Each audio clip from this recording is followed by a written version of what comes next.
Today on Rock the Park, racers on your mark. Get set, go! We're on the move. There's a good chance you're gonna get lost. From pure white, Shades. Yeah. Shades are going on.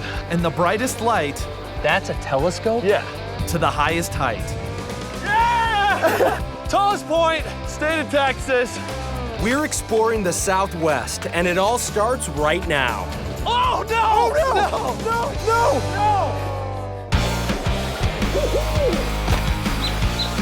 I'm Jack Stewart. And I'm Colton Smith. We've been buddies for years, and we love exploring the national parks. It's all about packing up a car and just doing it, just hitting the road. Our goal is to visit every national park in this country. And when you go off the beaten path like we do, There's no telling what will happen next. get set to rock the park. Welcome to one of the hottest and most diverse regions in America, the Southwest. The deserts of New Mexico and Texas have some pretty crazy terrain. We're talking mesas, canyons, caves, sand dunes, and endless prickly vistas. And our favorite, mountains. In fact, we couldn't just settle on one park, so you know what that means. Road trip. First stop, White Sands National Monument. White Sands is located in the Tularosa Basin, an ancient lake bed in southern New Mexico. The 275 square miles of bright white dunes are a natural wonder and the largest deposit of gypsum sand in the world.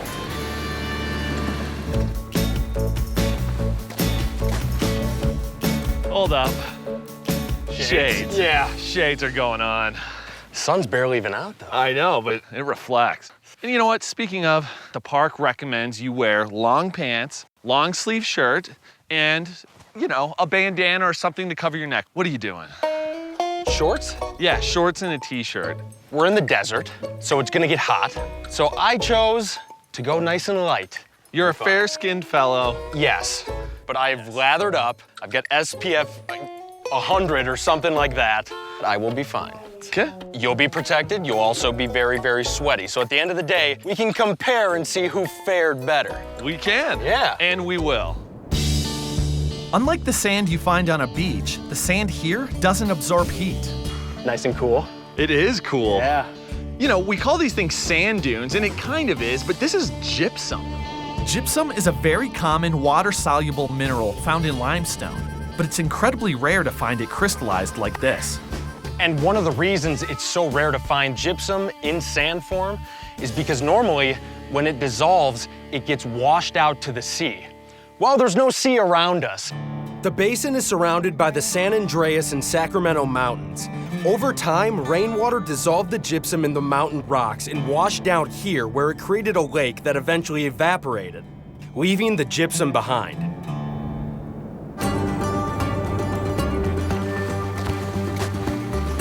So these markers are really your only way of telling your direction out here, because take a look.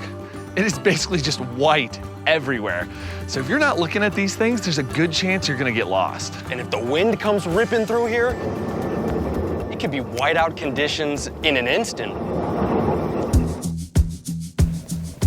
The further we venture into the dunes, the more we feel the heat. And that reminds us to reapply sunscreen. Gosh dang it. That's not rubbing in, is it?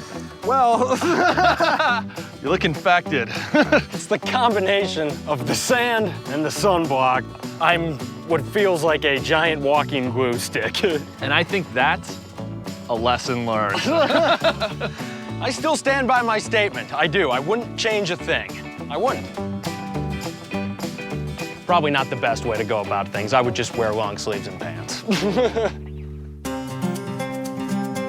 So you'd think for a place that is just so hot and brutal that there'd be no animals out here. But there is actually a lot of them. Over 800 different species of birds, reptiles, and mammals, in fact, and many of them are unique to this area.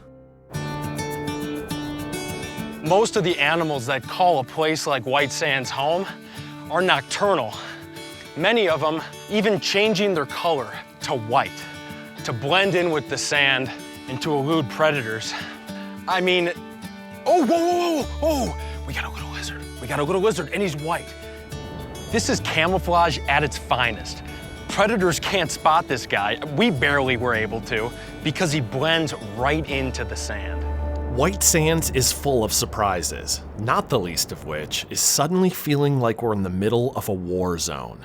So as we're hiking, out of nowhere, we hear this thunderous roar. Look up to the sky. We don't see any storm clouds. And then we see a missile being launched into the sky. We are right now next to the White Sands missile range. And so that can happen. It just kind of took me by surprise, I'll tell you that. Yeah, it's kind of crazy to think that the park here shares airspace with the missile range.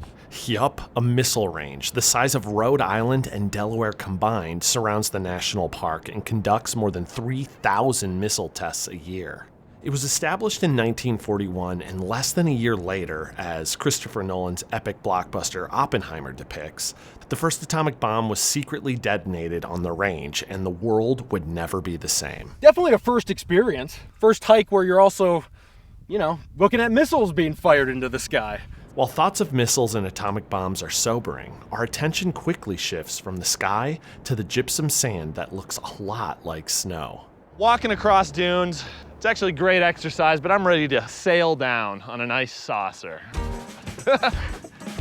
As a guy who grew up in Minnesota, there's one thing I know, and it's how to go sledding. I'm from Minnesota, too. Yeah, it doesn't mean you're good at sledding. Can you really be good at sledding? I will show you what it means to be good at sledding, especially on a saucer. There's only one way to find it out.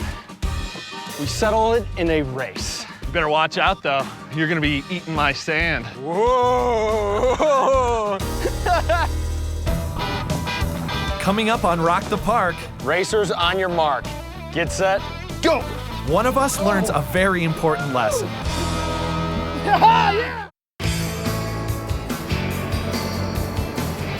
We're on a road trip through southern New Mexico and Texas, and I've just bet Colton I can beat him sledding down a gypsum sand dune. All right, let's let it be known that there are some stakes to this race. Now, we're gonna be hiking up to Guadalupe Peak in a couple days.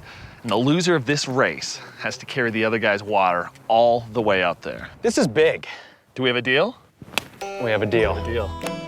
Now, you go ahead. We get some water and do a little stretching. There's an art to this. It's something you'll learn. Pick out a spot. You can't cheat. I'm not How am I gonna cheat? I don't know, you'll find a way.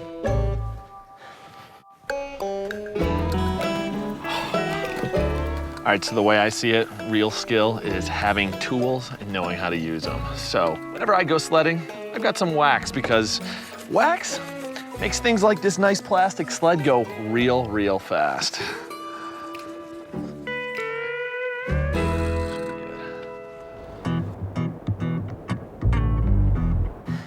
All right, where do you want to do it? I drew the finish line right down there. Okay. Racers, on your mark. Get set, go! No! Not even close, No! baby! Sweet victory! Oh. You have no idea how bad I wanted that one. All right, you won fair and square. Okay. I will carry your water Oh, up the mountain. man, I even feel bad about that. You earned it because I had a little secret weapon. Oh! See, I knew it! Little lesson for you, kids. Sometimes you can have all the fancy tricks and gear in the world, but nothing beats heart. Oh. We've spent a lot of time out in the sun today, and Colton's finally realized that sweat, sunscreen, and sand don't mix. Wearing long sleeves and wearing long pants, it's recommended for a reason. The next day, our road trip continues as we make our way to the Lincoln National Forest in New Mexico. But instead of being in the sun, we're gonna be learning about it. We're on our way to check out the Solar Observatory at Sacramento Peak. This thing is really cool. It's a massive telescope that helps us study the sun, which is unbelievable. The observatory was built high up on Sacramento Peak at over 9,000 feet in elevation because of the consistently clear sky conditions. That's a telescope? Yeah, Isn't that crazy? Dr. Han Utenbrock has offered to show us around today. Forgive my ignorance here, but I thought you were never supposed to look at the sun. You should not do that, and that's why this is a very special telescope that is especially built to look at the sun. That's why it's so long. It looks like something out of a movie. Yeah, and this is only 1/3 of it. There's 2/3 of it is on the ground, so it's even much taller than it looks here. Wow. Dr. Utenbrock and his team study the sun as well as what is known as space weather, the changes in solar wind, radiation, and magnetic fields that impact life on Earth. So by using this telescope, you can see when these events are taking place and also measure how intense they're going to be, if Yes. it's going to be a minor blip or actually A dangerous affect us thing. down Yes. here. Yes. Let's go inside if you want. Yeah, Yes. let's do it. Here's a diagram of the telescope. We have a big mirror down there. The light of the sun comes here through this window at the top. There are two mirrors here that reflect the light all the way down to our main mirror. It forms an image here on this level where we have our instruments. This observatory is kind of a time machine. We're actually looking into the past. It takes 8 minutes for the light to reach us here. So if you were to turn off the sun, you would have noticed before 8 minutes, 8 right? minutes. Wow. Jeez. Okay, so what are we looking at here? The top one is a close-up image of the sun. The sun is a big ball of gas, mostly hydrogen. And when the magnetic field is moved around, you can get this kind of manifestations of sunspots. So when you say sunspots, what are those? So sunspots are concentrations of very strong magnetic field. And they look so dark because they are cooler. The sun's enormous. The diameter of the sun is about 100 times that of the Earth. The Earth would actually fit in any of those black parts that you see. And that's fascinating too, because when it comes to stars, the sun is pretty small. It's a fairly small, average little star. How old is the sun? The sun is about 4.7 billion years old. What do you think is the life cycle of a star like our sun? So a star like this burns hydrogen for about 10 billion years, so we are about halfway. And then the hydrogen gets used up and the star actually has to swell and it becomes what we call a red giant. And actually then it will be as big as the Earth orbit. Jeez. Probably no one will live that far. Okay. Well, we've got approximately 5.3 billion years to start planning how we're going to deal with this sun, you know? Yes, we have some time. It's incredible. We spend our lives traveling around the country trying to find new things and explore the wilderness and national parks. Yes. Then you've got places like this that are researching the exploration possibilities of outer space. And it's like, it never ends. There's so many amazing things on this earth, in this universe. Yes. There's always new things to discover, new things to learn. It's infinite. Yeah. The universe may be infinite, but unfortunately our time on this road trip isn't. And we've still got a huge mountain left to climb. There he is. See him? Right there. Yeah, that's something. That's something.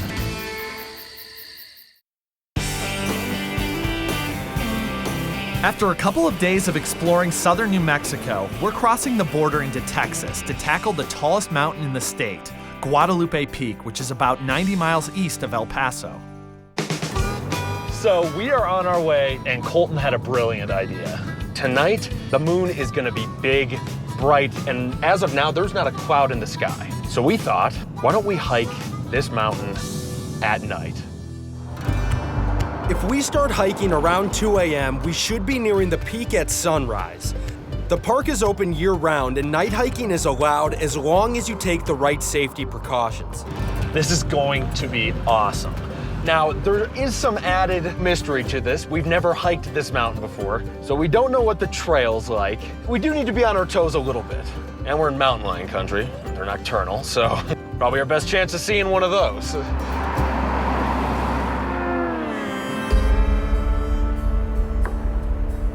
It is the wee hours of the morning.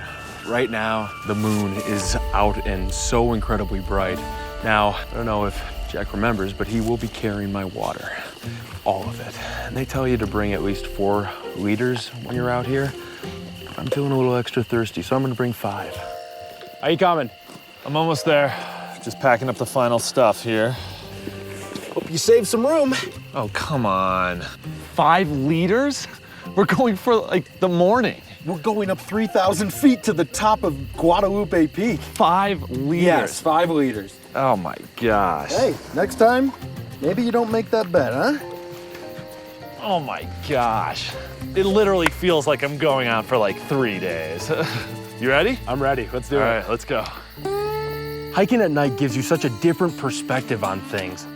The sounds are different, the smells are different. You can't help but have a heightened sense of awareness.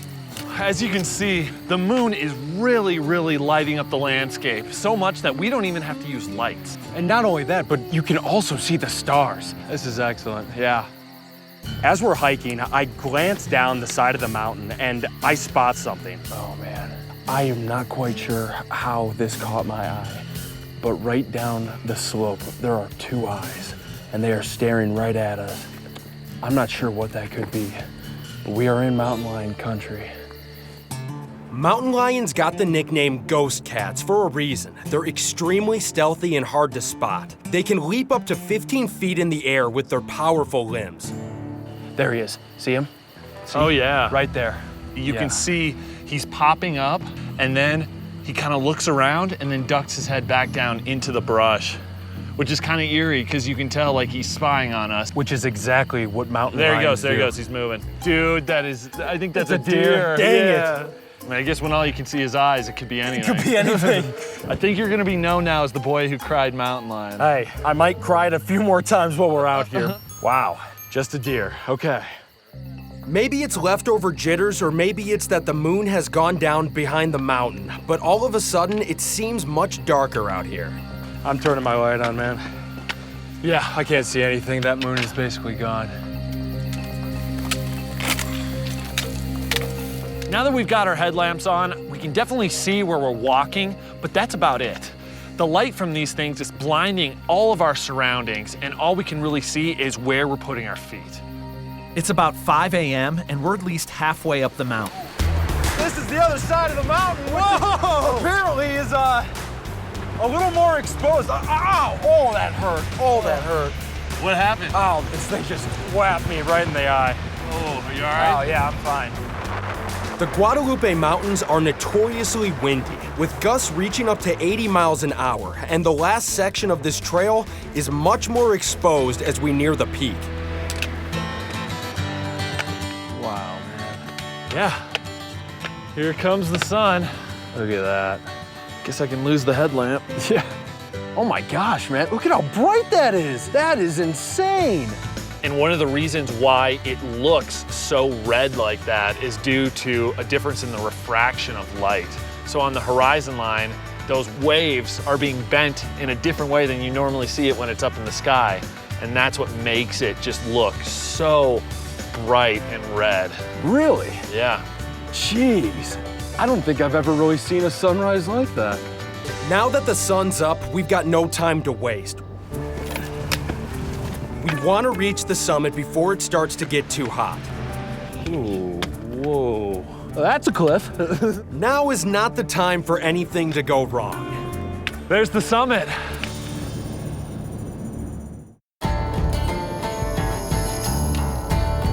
The moon has set and the sun has risen over the Guadalupe Peak Trail. It's getting hot. As we're walking, Colton keeps stopping me to grab water out of my pack. Can I get some water? Oh, thank you. We're hiking up 3,000 feet in elevation. It's a smart thing to constantly stay hydrated. All right, thank you. Oh, can I get some water? That's it. I've had enough. If he wants to drink every 5 minutes, he can carry his own water. You made the bet. You didn't like. You made the bet, you lost. I'm all about being a good sport, but this is ridiculous. All right, we all happy? I'm happy. Okay, there we go. Let's keep pushing. This hike kind of feels like a dream. We started under the full moon. We saw the sun come up. And now we're finally approaching the summit. All right. Ha! Get it. Oh, no! No! No! No! I touched it!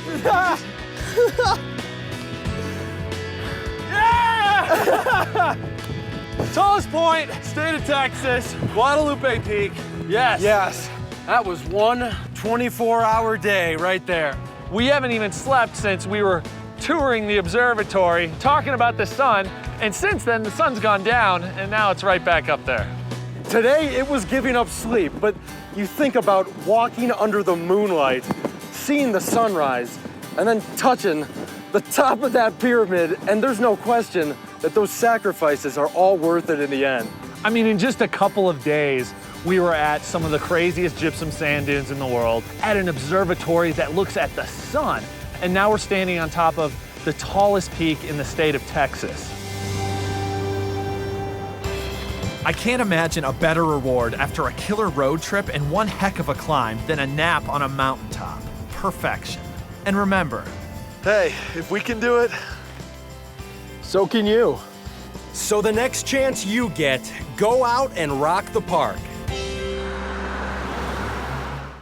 I still say that if you get me on some snow, I'll beat you in a sledding race. No, you won't. Yes, I would. Because there's no such thing as having skill when it comes to sledding. There's a lot of skill when it comes to sledding. No. All right, let's lie down for a sec. Well, I'm gonna lie down, but I don't have to be careful because I might fall asleep and wake up at night again. You and me both.